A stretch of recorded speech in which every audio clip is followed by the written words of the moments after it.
How's it going, fellow reefers? As always, God bless you and thank you for being here. I'm Gage and this is Candy Coral Aquatics. If you're new to the channel, please seriously think about subscribing and tapping that notification bell. This is where I talk about all things reefing, but more importantly, where I share the information I've gathered with you guys on my tank to help you become better hobbyists at the hobby we call reefing. Oh, I'm out of breath. So, today we're going to be talking about one of the more important topics when it comes to reef keeping.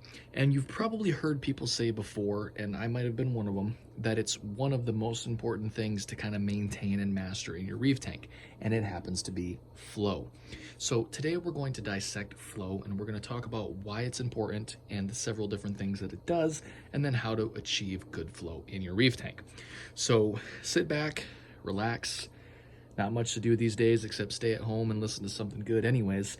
And this is going to be a little lengthy video, but I promise you there's not going to be a lot of mumbling throughout. We're going to have good information from start to stop. So get comfortable and let's learn about flow.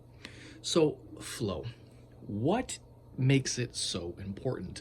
Well, flow does a lot of different things in the reef tank. Number one, it helps promote gas exchange, and it does this a couple of different ways. The first way is that churning motion, that rippling effect that we get at the surface of the water. What that does is it breaks the surface tension and it allows oxygen in and carbon dioxide out. Very similar to what happens when we breathe. So we want oxygen going in, carbon dioxide going out. Now, this helps to control pH to a certain degree because carbon dioxide, as it builds up, it actually lowers pH. So we want to have good oxygenation in our reef tank as one of the staples to help maintain pH. The next thing that it does as far as gas exchange is concerned is it actually promotes gas exchange within your coral, which we'll also talk about here in just a second. So gas exchange is extremely important for the growth of the coral, the health of the coral, and then the overall health of everything in your tank because, well, if there's too much carbon dioxide, as we mentioned, it'll lower the pH, but then not enough oxygen, well, too little oxygen, stuff inside your tank isn't going to do very well, right? You know, you try breathing with no oxygen, okay? So very important. Next thing that it does is it provides nutrient transport. So it does this in two different ways. The first way that it provides nutrient transport is good flow, randomized flow, is going to allow anything that was uneaten food-wise or building up in certain areas of the tank to kind of be pushed up into the water column and taken out with your filtration. So it doesn't break down into nutrients and form, undesirable algae and detritus and all that other kind of stuff. So nutrient transport through flow, when we have good randomized strong flow, we're constantly moving the water around, which means stuff isn't settling down anywhere in the tank and breaking down and creating issues later. The next form of nutrient transport that happens with good randomized flow is the nutrient transport for corals. So a lot of times when people say nutrients are too often categorized as bad. Well, there's good nutrients and there's bad nutrients. So we're going to talk about the good nutrients. So good flow allows good nutrients, like what we're putting into the tank to feed our corals, to get to the coral so it can consume it. So we don't want stagnant water around coral. Stagnant water will mean that the coral cannot get the nutrients that we're adding to the tank, whether that's amino acids, fatty acids, supplementations, or foods, and it's also going to promote very poor gas exchange, leading to, necrosis, tissue death, and just the coral not being very happy at all. So nutrient transport on the good side means when we have good, strong flow, the coral is always being introduced to new water and is always being introduced as we're feeding to good nutrients that it can consume out of the water column. Now, going back to gas exchange for a moment, we want to have good randomized churning flow around our corals because our corals need to have that gas exchange of oxygen and carbon dioxide. If they're in stagnant water, they're not going to be able to get the gas exchange that they need, thus not doing as well as they could. Now, the third thing that flow does for us within our reef tank is it also provides motion and growth pattern, okay? So good flow is going to provide healthy growth patterns. Now think about this for a second. What is the number one thing that a lot of beginning reefers put in their tank as far as corals go. It's probably soft coral, right? Or some type of euphyllia, something that's got some motion, whether it's hammer corals, frog spawn, torches, zinnias, Kenya trees. That's leathers, toadstools. That's what they're putting in their tank because number one, they're pretty easy to take care of. And then number two, they provide motion, okay? So to have that healthy flow, that healthy motion, that natural looking sway, we have to have good randomized flow. What we want to avoid altogether is what is called laminar flow.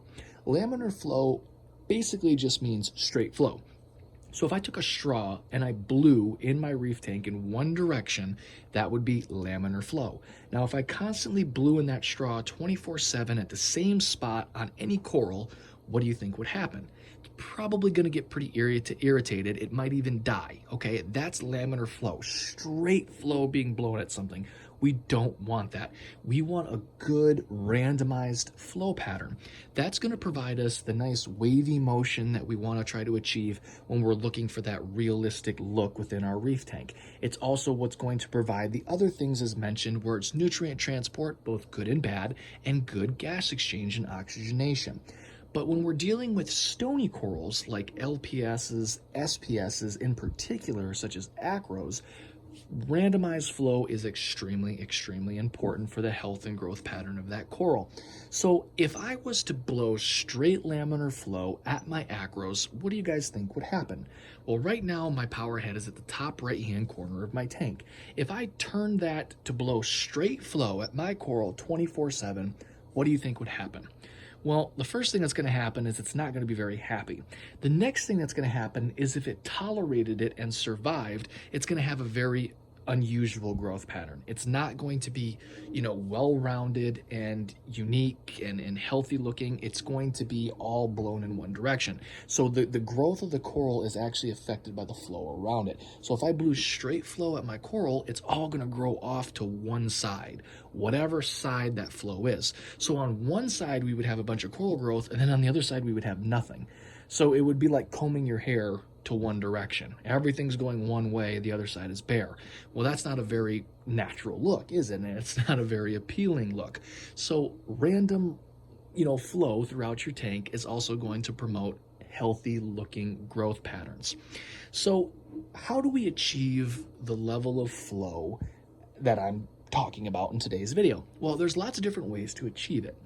The easiest way to achieve it is to buy a power head that allows you to program it to where it can either go through different types of flow throughout the day, or it ramps up and ramps down, spins forward, spins backwards. It's constantly creating different flow patterns.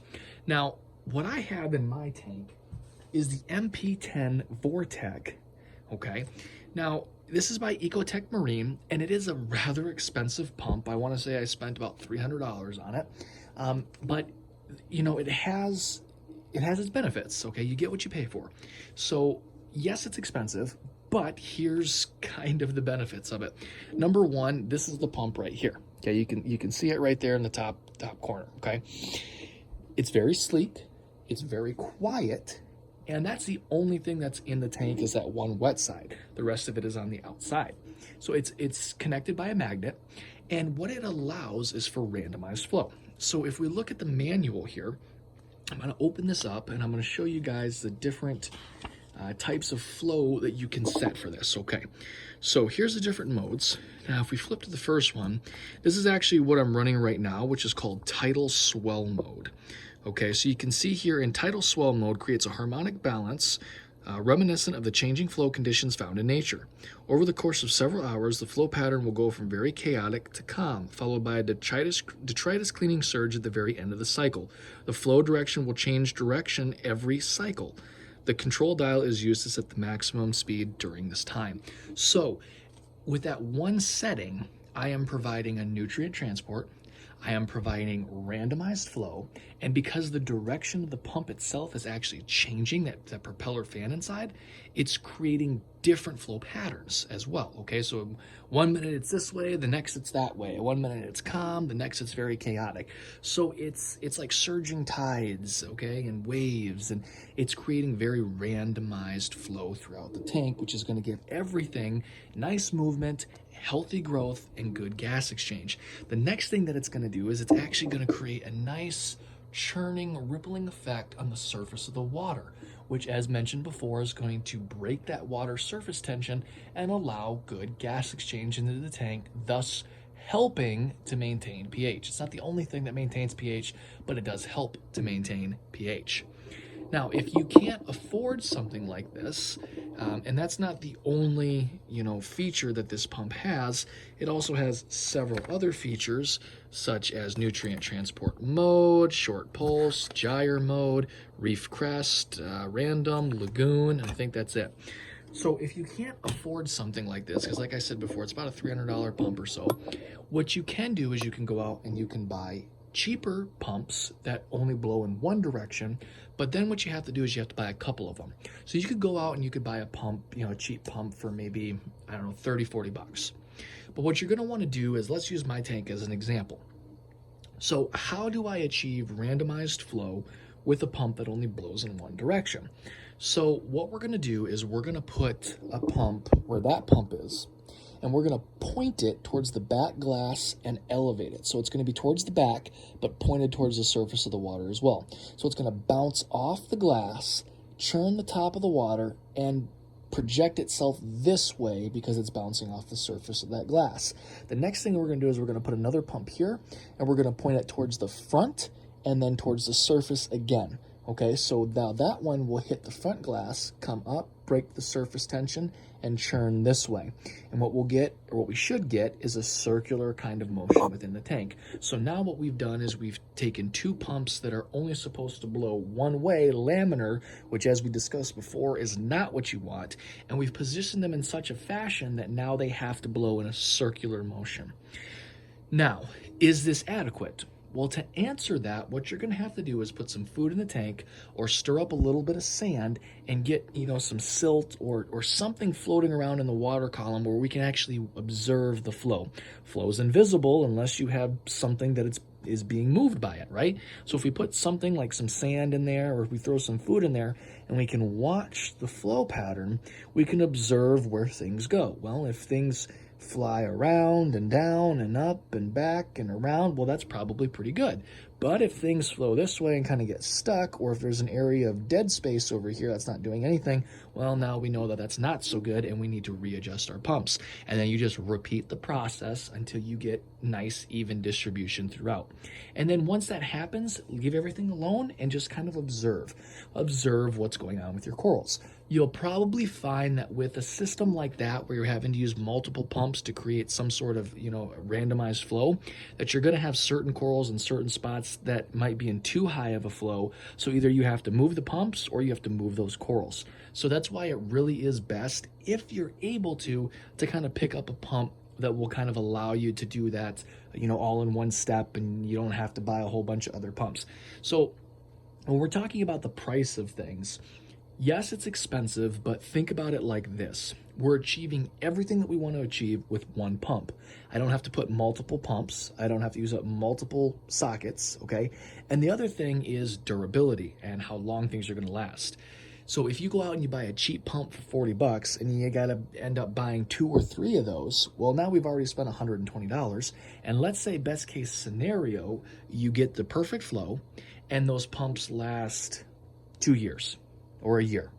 Then you got to go back out and you got to spend another $120 and reset everything and make sure you're getting that flow again. The other thing is, as you add more coral and as stuff starts to grow, guess what's going to happen? Your flow is going to change. Your need for flow is going to change. So that's why, yes, things are expensive, but if you're able to, you get what you pay for, spend the money, be done with it, have something that can grow with your tank. And, what's really nice about this, if I want to, and what I usually do is, okay, so right now we're on the tidal swell mode.